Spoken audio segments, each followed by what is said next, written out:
राजसमंद में राजस्थान सरकार पर दिया कुमारी का बड़ा बयान आया।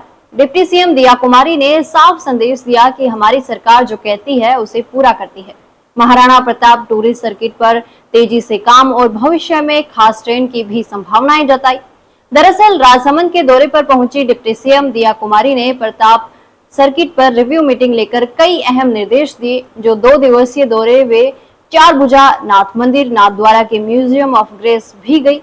यहाँ खास बात ये रही कि टूरिज्म के साथ साथ इतिहास की आत्मा महाराणा प्रताप के जीवन को सटीक और संतुलित तौर पर दिखाने पर जोर दिया गया।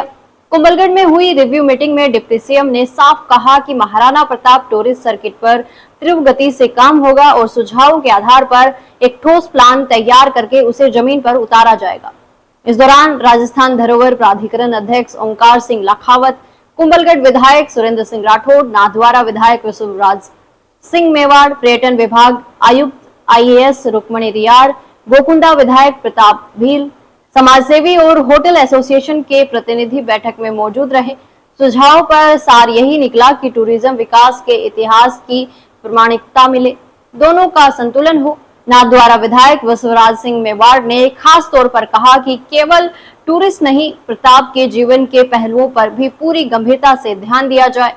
कंसल्टेंट की प्रेजेंटेशन को गोकुंडा, हल्दीघाटी, दिबोरी, छापली, चित्तौड़गढ़, उदयपुर और कुंभलगढ़ जैसे प्रमुख स्थानों पर विकास कार्यों के प्रस्ताव रखे गए, यानी एक ऐसा सर्किट जो यात्रा को अनुभव में बदले और इतिहास को इंटरैक्टिव बनाए। आपको याद दिला दें कि राज्य बजट में महाराणा प्रताप से जुड़े स्थलों के लिए 100 करोड़ रुपए का प्रावधान घोषित किया जा चुका है और अब दिया कुमारी ने कंसल्टेंट को प्लान को जल्द अंतिम रूप देने और जनप्रतिनिधियों व नागरिकों के सुझावों को शामिल करने के निर्देश दिए, ताकि काम सिर्फ कागज पर नहीं मैदान में दिखे।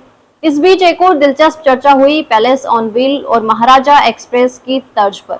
महाराणा प्रताप के जीवन से जुड़े स्थलों के बीच भविष्य में एक थीम ट्रेन चलाने की संभावना है। अगर ये मॉडल आता है तो टूरिज्म, लोकल रोजगार और सांस्कृतिक जागरूकता तीनों को बूस्ट मिलेगा। दिया कुमारी ने कहा, महाराणा प्रताप टूरिस्ट सर्किट के प्लान को जल्द अंतिम रूप देने से इस सर्किट को मूर्त रूप दिया जाएगा। इसमें कुंभलगढ़ को भी शामिल किया जाएगा।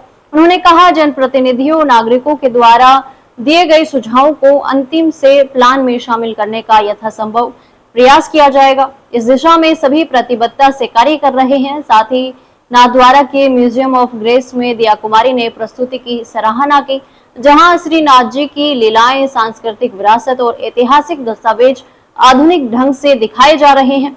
टूरिज्म को स्पिरिचुअल अनुभव से जोड़ने का यही मॉडल एक नए विजिटर्स को आकर्षित कर सकता है। सरकार का संदेश साफ है, राज्य हर क्षेत्र में आगे बढ़े। पर्यटन सिर्फ तस्वीरें नहीं, रोजगार, इंफ्रास्ट्रक्चर, लोकल बिजनेस का इंजन है। प्रताप सर्किट अगर समयबद्ध और प्रामाणिकता तरीके से बनता है तो ये राजस्थान के इतिहास को अनुभव में बदलेगा और यही होगा सबसे बड़ा काम। आपको क्या लगता है, प्रताप सर्किट में कौन सा स्थल सबसे पहले अपग्रेड होना चाहिए? कमेंट में जरूर बताएं। वीडियो अच्छा लगा हो तो वीडियो को लाइक करें, चैनल को सब्सक्राइब करें और बेल आइकन दबाएं ताकि ऐसे अपडेट आप तक सबसे पहले पहुंचे। मिलते हैं अगले वीडियो में। ऐसे ही और वीडियोस देखने के लिए सब्सक्राइब करें मॉर्निंग न्यूज इंडिया को और जुड़े रहिए हमारे साथ।